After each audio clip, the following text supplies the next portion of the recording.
விருதுநகர் மாவட்டம் ஸ்ரீ ராஜேஸ்வரி சமூக அலுவலர் பேசுகிறேன். இந்த பதிவு யாருக்குன்னா மீடியா நண்பர்களுக்கு. இந்த மீடியா நண்பர்களுக்கு நான் என்ன சொல்லிக்கிறேன்னு சொன்னால், நீங்கள் தமிழ்நாட்டில் 3வது தூணாக இருந்தீங்க. ஆனால் இப்போ துரும்பா போயிட்டீங்க. உங்கள் பத்திரிக்கை பொய் பேச ஆரம்பிச்சிருச்சு. என்ன சொல்கிறீங்க? விஜயகாந்தனை தேமுதிக விஜயகாந்தனை நல்லா இருக்கையில் அவரை சொல்லி சொல்லி படுக்க வச்சிங்க.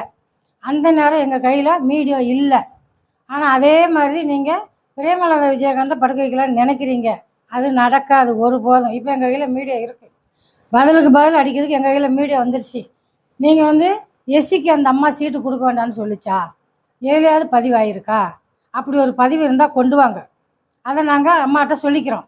அது இல்லாததை நீங்கள் அந்த அம்மா சொல்லாததை சொன்னேன், நீங்கள் சொல்கிறீங்க. அதை ஊஜனக பண்ணுங்க. அடுத்தாப்புல அதிமுக அந்த அம்மா முதுகில் குத்துச்சாக்கும். நீங்கள் பார்த்தீங்களா? வேண்டான்னு விலகி வராங்க. அவங்களே நீங்கள் பிடிச்சி வம்புழுக்கிறீங்க. சரி, திமுகவில் போய் இணைய போகிறாங்கன்னு சொல்கிறாங்க. அந்த அம்மா எந்த மீடியாவிலாவது எந்த ப்ரெஸ் மீட்டிங்கில் கொடுத்துருக்காங்களா? அப்படி ஒன்றும் கிடையாது. நீங்களாக பிடிச்சிக்கிட்டு எதையும் பிடிச்சி தொங்காதீங்க. இல்லாத விஷயத்த யாரு கூடயும் கூட்டணி ஒன்றும் அவசியம் இல்லை.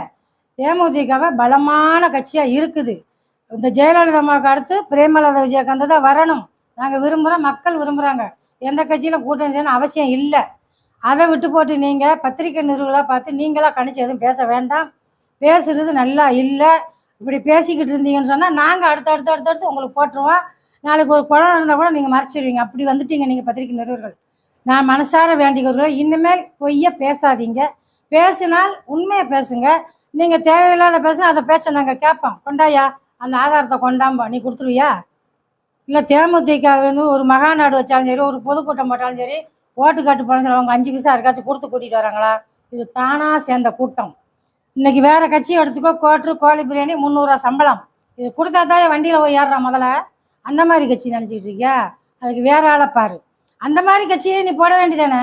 அந்த மாதிரி காசு வாங்குறவங்க நீ போட வேண்டியதானே மீடியாவில்? ஏன் போட மாட்டேங்கிற? எவன்கிட்டையாவது அந்த கட்சிக்கு போனவனை கூப்பிட்டு ஒரு மீடியா வாயில் காமிச்சிருக்கியா? எவ்வளோ காசு வாங்கின எப்படி நீ கேட்க வேண்டியதானே? இதே இது நீ விஜயகாந்த் கூட்டத்துக்கு கேளியா? தேமுதிக கூட்டத்துக்கு வா.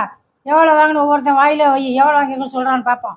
நீ வாங்குற இடத்த விட்டு போட்டு அமைதியாக போய்கிட்டு இருக்கோன்னு நினைக்காத. மீடியா நண்பர்களே, நான் எல்லா மீடியாக்களும் சொல்லலை. சில திருட்டு மீடியாக்கள் இருக்காங்க. அந்த திருட்டு மீடியாக்கள் திருட்டுத்தனமாக சம்பாதிக்கிறவங்கள மட்டும்தான் நான் சொல்கிறேன். அமைதியாக இருக்கேன், பொறுமையாக இருக்கேன்னு நீங்கள் நினைக்க வேண்டாம். சிங்கத்தை சீண்டி பார்த்துறாதீங்க, வேற மாதிரி ஆயிரும். Shri Andal Azhagar YouTube channel like பண்ணுங்க, ஷேர் பண்ணுங்க, சப்ஸ்கிரைப் பண்ணுங்க.